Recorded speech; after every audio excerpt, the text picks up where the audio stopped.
Do your pull-ups look like this? Hi guys, Tom Morrison here, and are you having issues with your pull-ups? Are you pulling up sideways? Do you always get neck tightness on one side? Is one of your shoulders always giving you issues? Is your bicep giving you issues on one side all of the time? Here are some things to look at if you are noticing your pull-up technique not doing you any favors.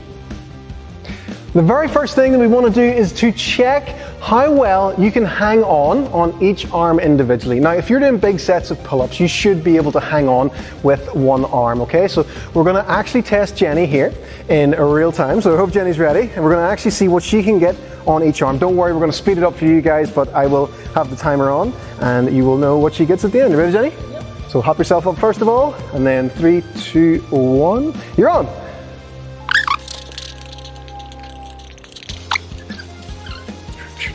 Hey, so that was 31 seconds, and that was left arm. Now we're going to give Jenny a bit of a break first of all. Don't just do your other arm straight away, okay?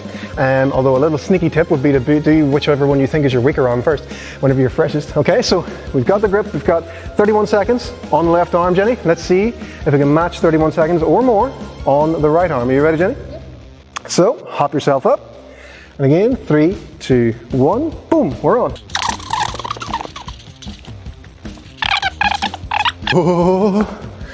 Oh, 35 seconds, okay? So 4 seconds of a difference. Be ashamed of yourself, Jenny. No, 4 seconds is absolutely fine, okay?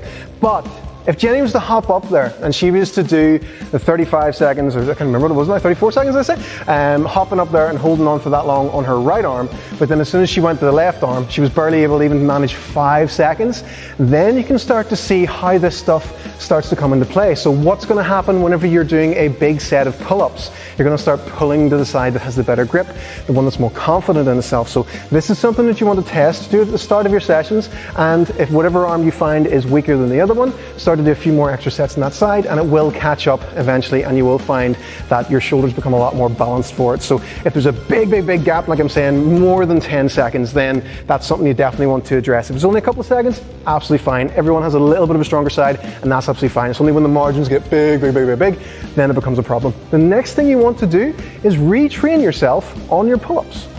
Number 1, drop the ego. I don't care how many pull-ups you can do. If you're doing them sideways, I'm going to reset you to 0, okay? What we want to do is regress it right the way back, right to the very beginning. This is a great pull-up progression. For any of you guys who might be watching this and can't even do a pull-up yet, this is the boy to go to, okay? What we're going to do is set a bar up in a rack that we can pull down nice and tight, make sure we have a nice long neck, and that we can get our chin comfortably over the bar, looking forward and being able to turn the head left and right. Then from there, what Jenny's going to do is slowly try and maintain that good relaxed neck position and lower herself down, keeping her feet on the ground. She keeps lowering down, pause, turn the head left and right. Check this every now and again, and then lower down until she gets the arms fully straight at the bottom. Now the legs are still on the ground, and the real big focus point here is to start really trying to feel the back engaged, okay? So pulling down and making sure you're feeling your lats first of all, and then bring the elbows into the equation and start to pull. Film yourself as you do this from the front. Make sure that what the issue is with your pull-up is not happening as you're doing this. So this is a much easier way to start correcting stuff. And the great thing about this is you can start to rep it out and go slower as well. So you're actually going to build strength while doing it, which is quite a nice thing as well. So really slow. Pause every now and again and make sure you can turn the head left and right. Then over time you can start to, you can raise the pull-up bar a little bit, and that will make it a little bit harder for you, or you can go right to the tippy toes as Jenny has done there, and it just increases how much body weight you're having to work with, okay? Do this for a few weeks, okay? And then after that, go back to the pull-up bar and see if you've made a change to your overall technique. And over time, that will stop you running into any issues that you may be having with your pull-ups. So make sure you test your individual grip strength on both hands and retrain yourself out of those bad habits. Okay, guys?